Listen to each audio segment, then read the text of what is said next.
Hello there, my name's Mark and welcome to the Whisky Critic for another whisky review. And today we're heading to the lowlands to a distillery called Auchentoshan. The distillery is unusual in Scotch terms because it triple distills its whisky. This is something you'll find a lot in Ireland. All Irish whisky is triple distilled, but nearly all Scotch distillery is double distilled. Auchentoshan is the only one that triple distills its whisky. Triple distillation gives you a much cleaner, more delicate, lighter taste to the whisky. So it's in a league of its own when it comes to the way it distills its whisky. Now, I'm a big fan of the Auchentoshan 12-year-old. It's a lovely, lovely whisky and one I highly recommend you buy. But today we're going to have a look at the Auchentoshan American Oak. It's matured in new American white oak barrels.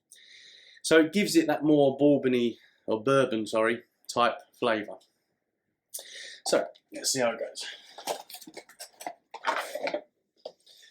And I also love the shape of the bottle of the Auchentoshan bottle. It has this unusual shape that most whiskies are round or square. This is kind of a mixture of the two. Very nice.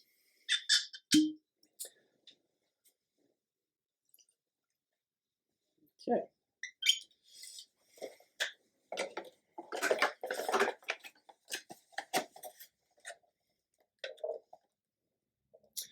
So, if we have a quick look at the whisky, we can see that there is some colouring being added in there.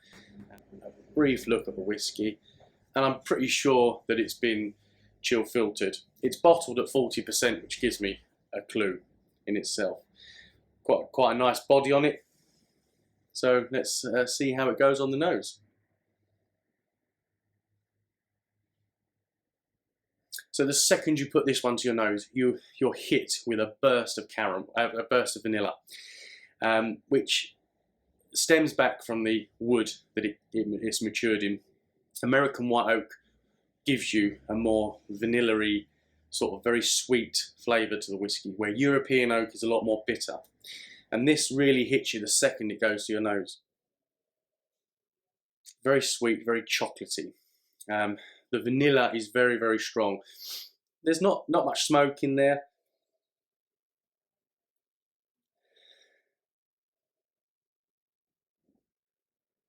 White chocolate.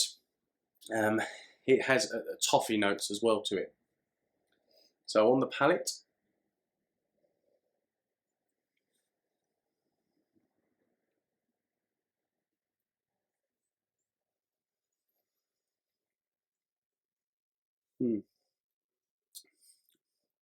again, that vanilla is quite potent on the palate, but then as it develops, it becomes a bit more spicy, and then the finish is quite long, and but ends on a very spicy, gingery note.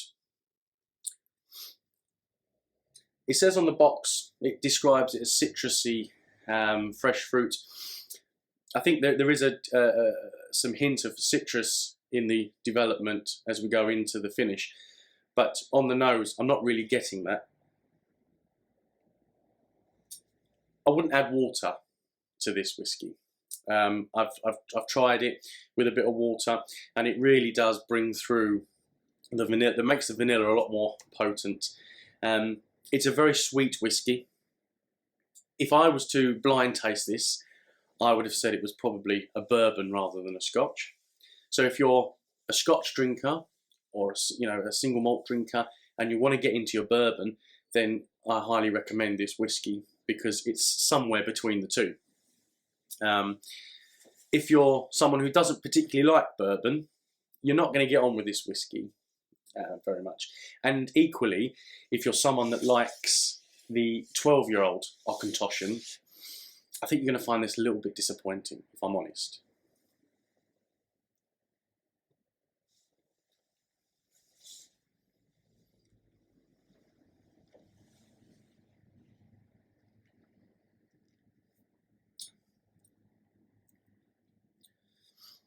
Allow this whisky to sit for a little bit. It does improve as it sits in the glass and it opens up a bit. But for me, it's just a bit too much on the sweet side. It doesn't have that sort of potency of a good smoky single malt. There's almost no smoke in there at all, and I'm drawn to this sweetness. I'm getting a mouthful of honey and chocolate, spicy chocolate, chili chocolate. Yeah, it's like I say, if you're looking to progress into bourbons, then it's probably a good shout. If you're not a fan of bourbons, I'm not sure you're going to particularly like this whiskey, but don't let it put you off Auchentoshan, because trust me, the 12-year-old, which I will review, is a fantastic whiskey.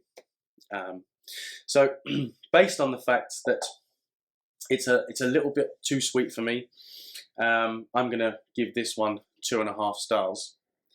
If you want to know a bit more about my star rating, head to my Facebook page. You can also follow me on Twitter at the Whisky Critic. So, Slange.